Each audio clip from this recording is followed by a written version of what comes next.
30-ന് IIT ക്യാമ്പസിനകത്തു വെച്ചാണ് സംഭവം. അശ്വനിയും സുഹൃത്തുക്കളും IIT അക്കാഡമി ബ്ലോക്കിൽ നിന്നും ഡൈനിങ് ഹാളിലേക്ക് പോകുന്നതിനിടെ മറ്റു വിദ്യാർത്ഥികൾ അല്പം മുൻപിലായിപ്പോയി. അശ്വനി അവരുടെ പിന്നിൽ നടക്കുകയായിരുന്നു. ഇതിനിടെ ഒരു ശബ്ദം കേട്ട് തിരിഞ്ഞു നോക്കിയതാണ്. വളരെ പെട്ടെന്ന് അശ്വനിയുടെ മുഖത്ത് ആരോ അടിച്ചു. മരക്കഷ്ണം ഉപയോഗിച്ചാണ് അക്രമി വിദ്യാർത്ഥിനിയെ അടിച്ചത്. നിലവിളി കേട്ട് സഹപാഠികൾ ഓടിയെത്തുമ്പോൾ കണ്ടത് തലയിൽ നിന്ന് രക്തം വാർന്ന നിലയിൽ നിൽക്കുന്ന അശ്വിനിയെ. അബോധാവസ്ഥയിലായ കുട്ടിയെ ആദ്യം പാലക്കാട് വാളയാറിലെ സ്വകാര്യ ആശുപത്രിയിലും പിന്നീട് വിദഗ്ധ ചികിത്സയ്ക്കായി കോയമ്പത്തൂരിലെ സ്വകാര്യ ആശുപത്രിയിലേക്കും മാറ്റി. ആക്രമണ കാരണവും ആരാണ് ആക്രമിച്ചതെന്നും അറിയില്ലെന്നാണ് പരിക്കേറ്റ വിദ്യാർത്ഥി പോലീസിന് പ്രാഥമികമായി നൽകിയിരിക്കുന്ന മൊഴി. തലയൊട്ടിക്ക് സാരമായി പരിക്കേറ്റ വിദ്യാർത്ഥിനി അപകടനില തരണം ചെയ്തെന്ന് IIT അധികൃതർ അറിയിച്ചു. അതായത് പെട്ടെന്ന് ഇങ്ങനെ തിരിഞ്ഞപ്പോഴാണ് അടി കിട്ടിയത്. അപ്പോൾ പെട്ടെന്ന് ആ ഒരു നിമിഷം കൊണ്ട് ആളെ ഐഡന്റിഫൈ ചെയ്യാനൊന്നും പറ്റിയില്ല. കുട്ടിക്കും കൃത്യമായിട്ട് പറയാൻ പറ്റുന്നില്ല ആരാന്ന്.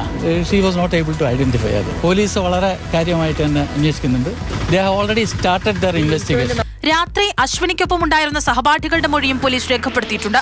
ആക്രമണം നടന്നയിടത്ത് CCTV ഇല്ല. ക്യാമ്പസിനകത്തെ മറ്റു നിരീക്ഷണ ക്യാമറകൾ പോലീസ് പരിശോധിച്ചു വരികയാണ്.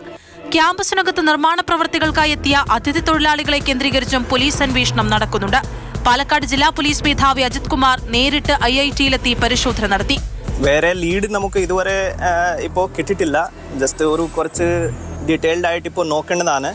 CCTV ക്യാമറകൾ കുറച്ച് ക്യാമ്പസിലുണ്ട്, അത് നമുക്ക് പരിശോധിക്കേണ്ടതാണ്. പിന്നെ പല തരത്തിലുള്ള അന്വേഷണം ചെയ്തിട്ട് നമുക്ക് കുറച്ച് ലീഡ് കിട്ടും. കോയമ്പത്തൂരിൽ ചികിത്സയിൽ കഴിയുന്ന അശ്വിനിയുടെ മൊഴി വിശദമായി രേഖപ്പെടുത്തിയാലേ കൂടുതൽ കാര്യങ്ങളിൽ വ്യക്തത വരുമെന്നാണ് പോലീസ് പറയുന്നത്. അതേസമയം ക്യാമ്പസിലെ സുരക്ഷ ആവശ്യപ്പെട്ട് വിദ്യാർത്ഥികളുടെ പ്രതിഷേധവുമുണ്ടായി.